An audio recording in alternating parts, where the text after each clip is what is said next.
दोस्तों, आप देख रहे हैं कि कितनी विभिन्न पार्टियों द्वारा ये डेलीगेशन गया है चुनाव आयोग।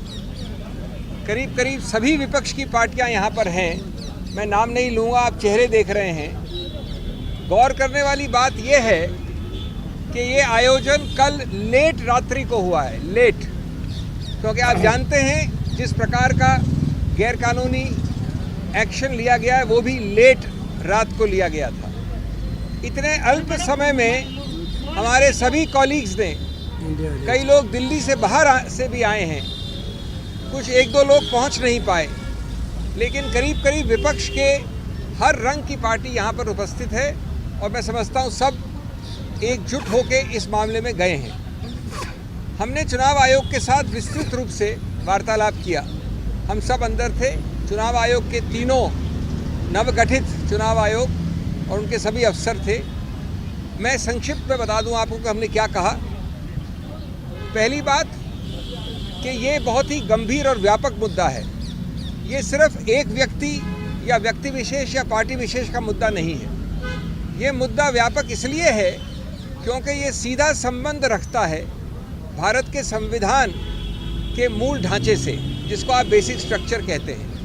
जैसा कि आप जानते हैं, मूल ढांचे का जो पूरा कानून है वो ये कहता है, बहुत अनूठी बात है भारत के बारे में, कि अगर कोई भी संवैधानिक संशोधन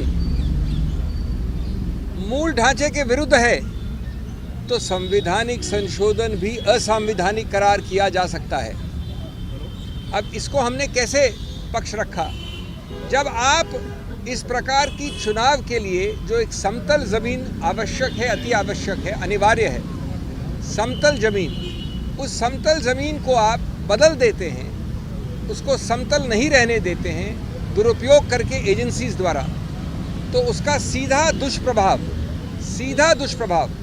पड़ता है स्वतंत्र निष्पक्ष चुनाव पर, फ्री एंड फेयर इलेक्शंस। उसका सीधा दुष्प्रभाव आगे पड़ता है गणतंत्र, लोकतंत्र पे, डेमोक्रेसी। और स्वतंत्र निष्पक्ष चुनाव या लोकतंत्र, गणतंत्र, दोनों उच्चतम न्यायालय ने केशवानंद भारती के समय से कहा है, बार बार कहा है, मूल ढांचे के एक अभिन्न अंग हैं। तो जब आप समतल ज़मीन को बदल देते हैं, नॉन समतल बना देते हैं दुरुपयोग करके एजेंसीज का, तो आप सीधा उस मूल ढांचे पे प्रहार कर रहे हैं, असंवैधानिक, गैर कानूनी प्रहार।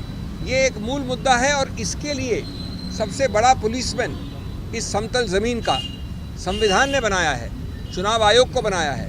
सिर्फ कोई स्टैट्यूटरी गठित संस्था नहीं है, ये संवैधानिक संस्था है।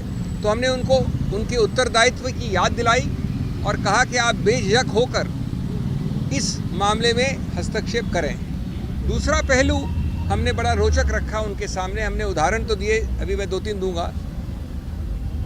स्वतंत्र भारत के 75 वर्ष के इतिहास में कई सरकारें आई हैं। उसका रंग ये भी हो सकता है, ये भी हो सकता है, ये भी हो सकता है।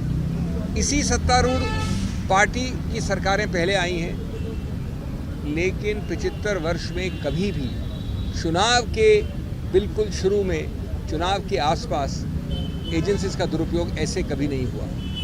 75 वर्ष में पहली बार एक पदासीन मुख्यमंत्री को कल रात को गिरफ्तार किया गया है, पहली बार। कुछ हफ्तों पहले एक मुख्यमंत्री को मजबूर करके हटा के उसको गिरफ्तार किया गया। विपक्ष की बहुत बड़ी पार्टी, 125 साल से ज़्यादा पुरानी पार्टी कांग्रेस के 94, 95, 96 के अकाउंट्स के विषय में 150 करोड़ से ज़्यादा फ्रीज हुआ है। हमारे माननीय कांग्रेस अध्यक्ष, पूर्व कांग्रेस अध्यक्षा, सब ने अभी आपके समक्ष 2 दिन पहले इस पर प्रेस कॉन्फ्रेंस भी की है।